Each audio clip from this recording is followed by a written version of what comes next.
All right, Coach Clapier here with Anthony Ramos. Tony Ramos is how I know him, because that's what they call it. That's how the commentators say it. But we'll introduce you to him in just a second. But for the Motivate podcast today, we invited Tony in to talk to us a little bit about his experience in the sport of wrestling. If you follow wrestling, you know who he is. He was a national champ for the Hawkeyes. He was a world team member, Pan American champion. Is that correct, or was it second?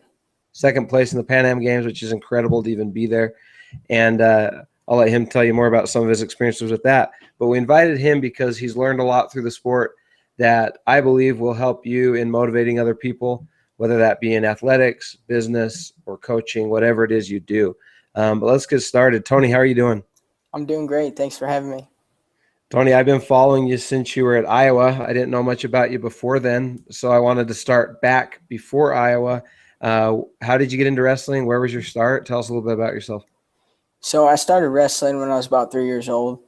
I had an older brother, Frankie, who was from a previous marriage from my mom, and she wanted him, my older brother Vince, and me all to be on the same team for at least 1 year, since she knew it wasn't possible with high school, college, things like that. So the only way it would work out is if I started wrestling when I was 3, and then Frankie would be heading into high school that next year. The coaches were pretty against it at first because I was such a young kid, but they made it work out that if my dad would coach a little kid's room, then, I could join. So my dad took on the job of coaching the kids club at the Ville Lombard Cougars and created the little kid room, and that's when I started wrestling. That's really key, is building the kids program. Where is that? Where'd you grow up? It was in Carroll Stream, Illinois. It was northwest suburb of Chicago. Is that where you went to high school too, or did you move somewhere in there? So we moved in between when I was about in second grade, but we moved back when I was heading into high school. We always told Coach Hahn that we would be back to wrestle for him in high school. It was where Frankie went to high school, and me and Vince, we both wanted to go there and compete for him. It was very prestigious and had a lot of history from the wrestling program. So, that's where we wanted to be. That's cool. So I wanted to ask you, pre-Iowa, what was one of or a couple of your favorite wrestling memories? I had a lot of, good memories from high school, from grade school, things like that. Probably the first time I ever won a state title. That always stands out to you. It was the first time you achieved one of your greatest goals or, the pinnacle of the sport at that age. One of the ones that really sticks out to me would have been my sophomore year. I won a state title, or it would be my junior year. I ended up winning my second state title, and that was the first time my brother won, a state title in high school. Seeing him, battle every year and fall short, and then finally being able to celebrate together and both of us, succeeding the ultimate goal.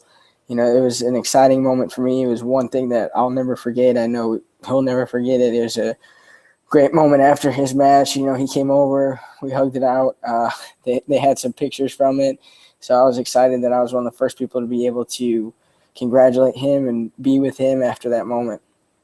That's pretty cool. Not a lot of people get to win a state title the same year as their brother. The year before, I remember how happy my parents were for me, but at the same time, there's a lot of emotion from my brother falling short again, losing in the semis, not getting what he wanted. So it was nice to be able to have it all come together for both of us. Is your brother still involved in wrestling?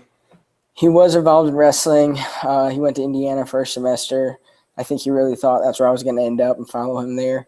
When I made the choice to go to Iowa, I think it kind of broke him a little bit mentally. Things started going a little haywire, school wrestling-wise, and it just didn't work out for him. I think he has a lot of regrets about it, seeing guys that he used to beat succeeding at the highest level. But, it's a learning tool for him to be able to move forward and be able to share that experience with kids. And it's an experience that I'm able to share, with the kids I work with in college or in high school, that if you end your dreams short, you might have a lot of regrets. At least put everything you got into it and give it a try and say you tried it. That's true. That's very true.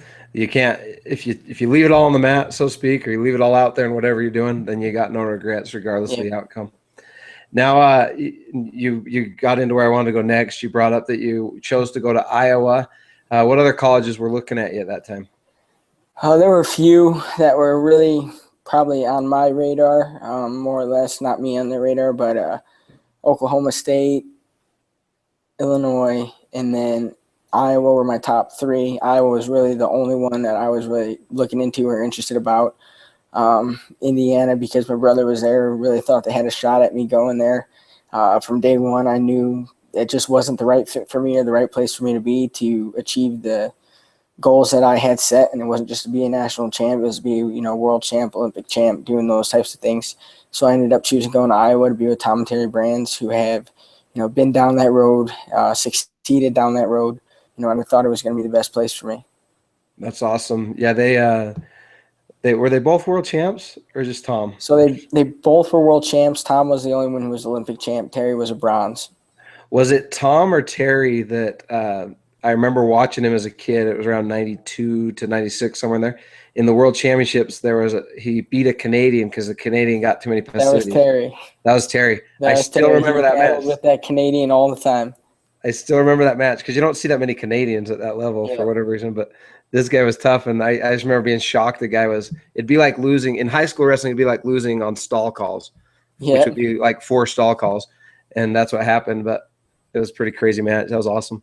They look the same. So growing up, I never knew the difference between them, and I only know the difference now because Tom's the Iowa coach. So now, at what point when I was growing up, every kid who was semi-serious about wrestling was dreamed about wrestling for Iowa because Iowa was the team, Dan Gable, all that.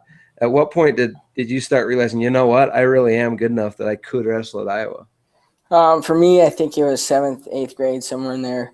I know right before the trials, I asked my dad, I go, when did you actually think that, the things I'm doing nowadays were possible? And he tried to tell me when I was like 8 or 9, and I just laughed at him. I was like, you're crazy. It wasn't that, come on. And he's like, no, you went undefeated that season. You were just beating up kids. He goes, I knew you had a lot of potential then. But for me, I would say 7th, 8th grade. And there was a point where Iowa started to have a downfall where I wasn't too sure if I wanted to be a Hawkeye. I really started looking more towards the Oklahoma State. And then they fired Zaleski and then brought back Tom. And it was a big change and really helped me figure out what I wanted to do. That's cool. So your dad was a wrestler, I'm assuming, or did he just learn it because my whole family wrestled? My dad wrestled, my brothers. I'm the last one.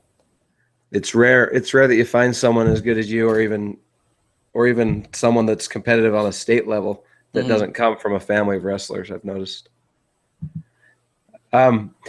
So at Iowa, what was your favorite memory there?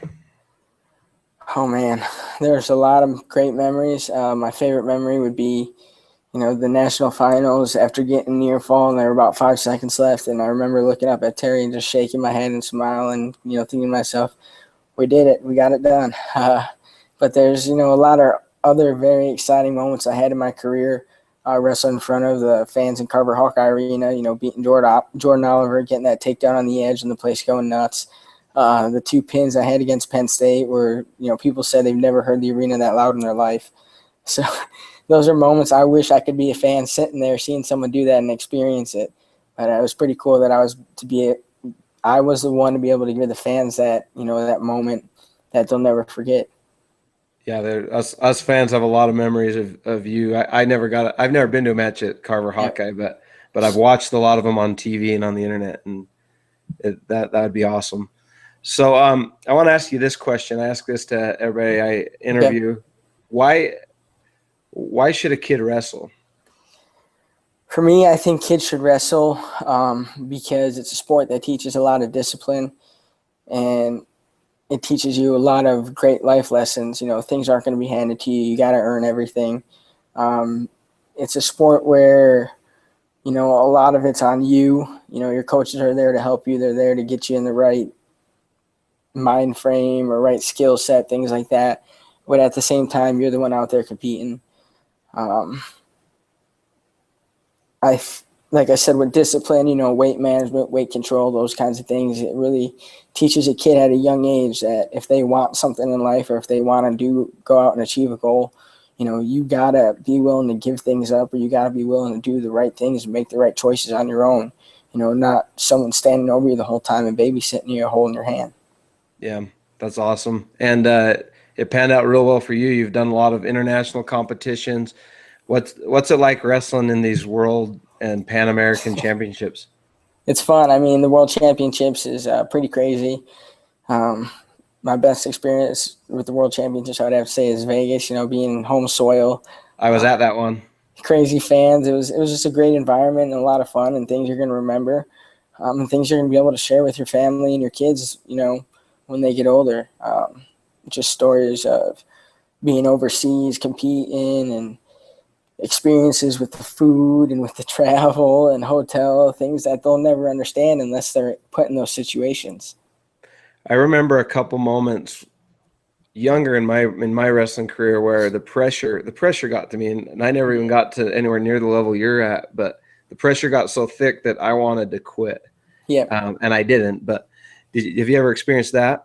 I don't think it's an area where the pressure got to me so bad I wanted to quit. I think, probably the later years in my career, the pressure got so much to the point where I wanted to win so bad I was afraid to make mistakes in matches, or to take risks. And that's something that I'm working on now, is just opening back up, being free, wrestling, having fun with it, and not being afraid to take a loss by taking a chance or taking a risk. That's actually great points. I'm from Utah, Cael Sanderson country. Yeah.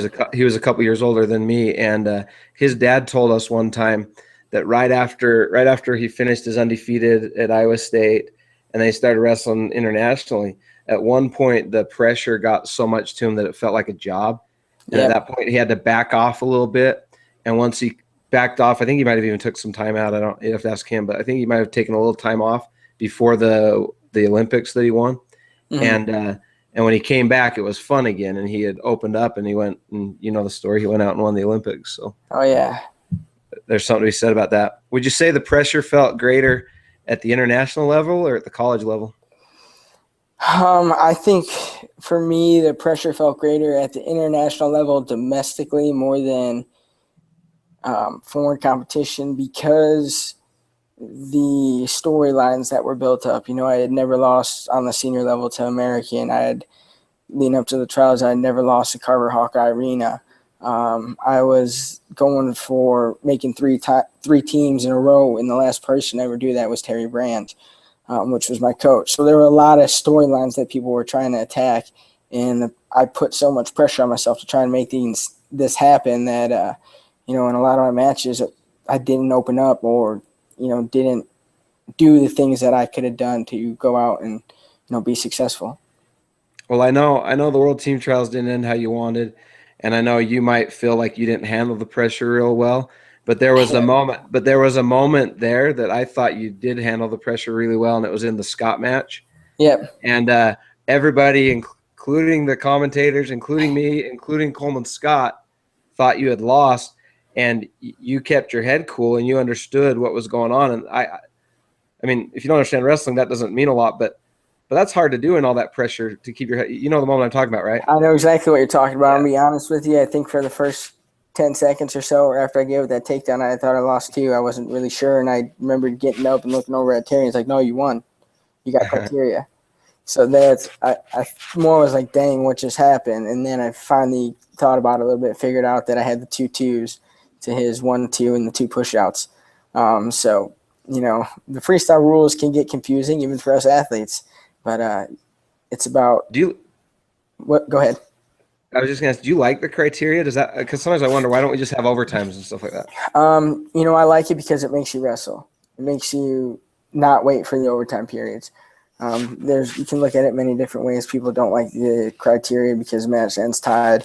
Well, if you know you're losing, go out and score, or go out and get that score to make you go up by criteria. You know what's going on, so go out and make it happen. It's like overtime. Yeah, that's true. If you're tied, you're losing, I guess, if you don't have the criteria.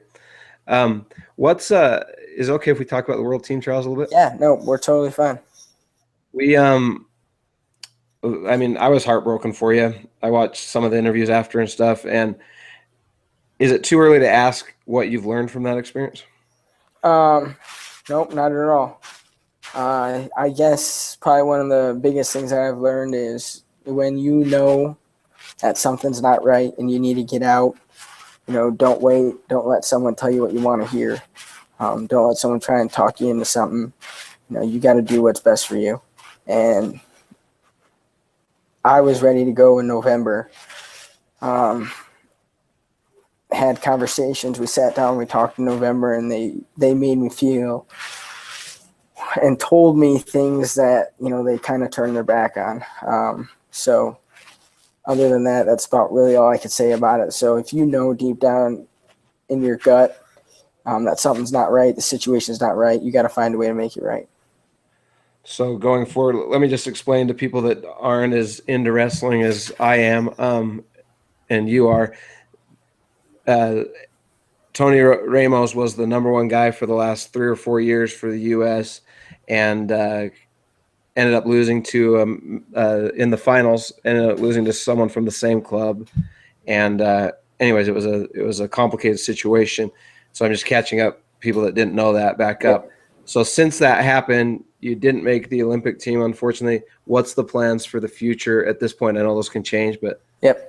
The future plans for me is I'm going to go year by year. Obviously I'm going to try and go another 4-year cycle.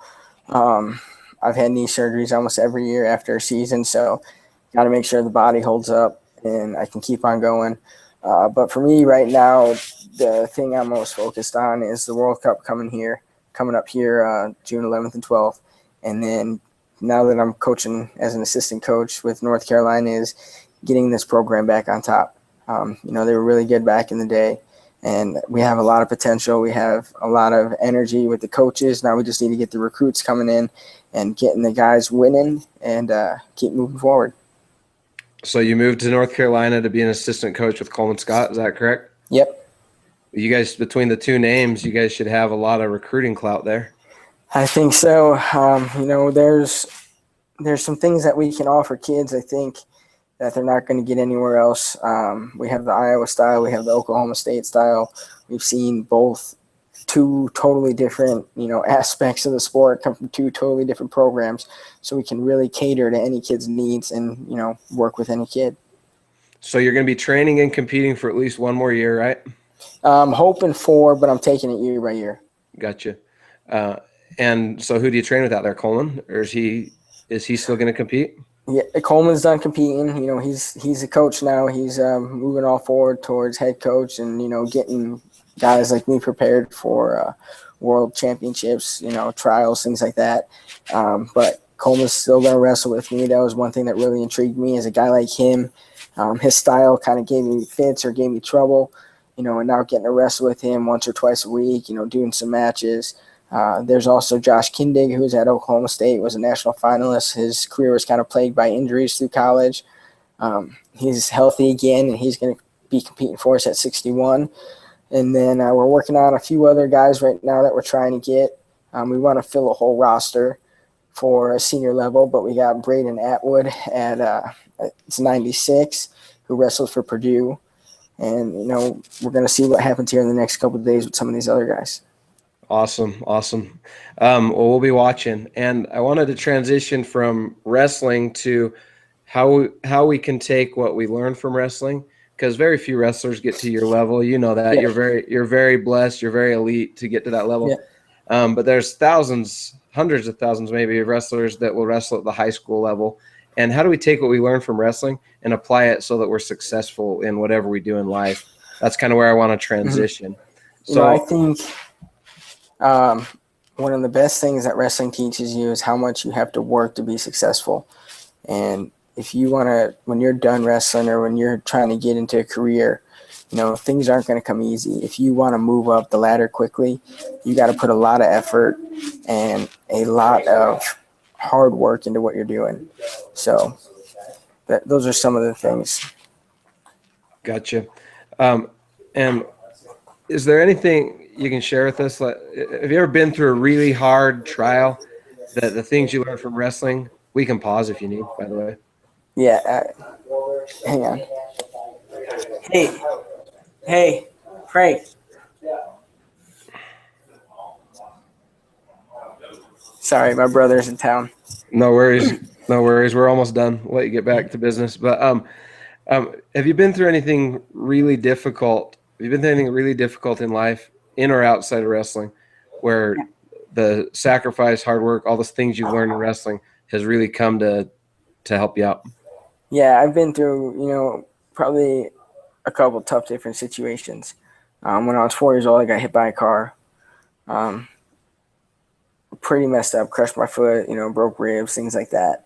And I'd only been wrestling for a year, and I was young, but, I had still learned some things.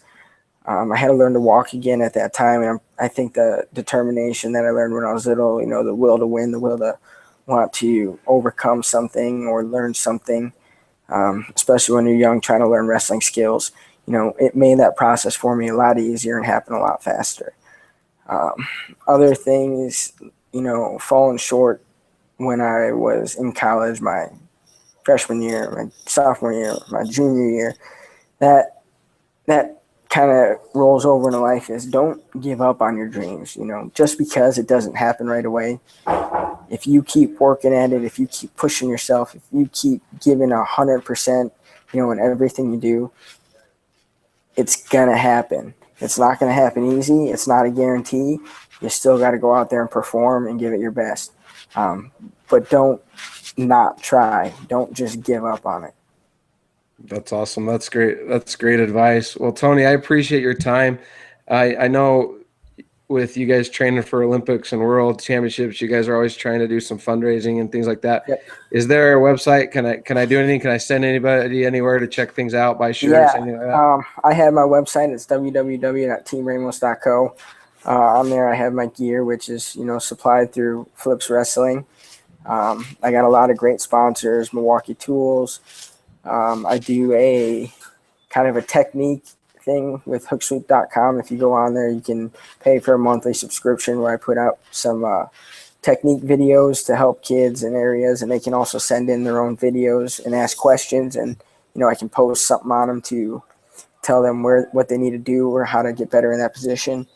ASICS is a big help to me. They're great people. They make some of the best wrestling shoes and wrestling gear. So, just those kinds of companies and those kinds of people that help me every day. Damar Warrior, it's a headgear company. They compete with Cliff Keen, but, they got very good product. Everything's made in the USA 100%. So, I like supporting those American companies.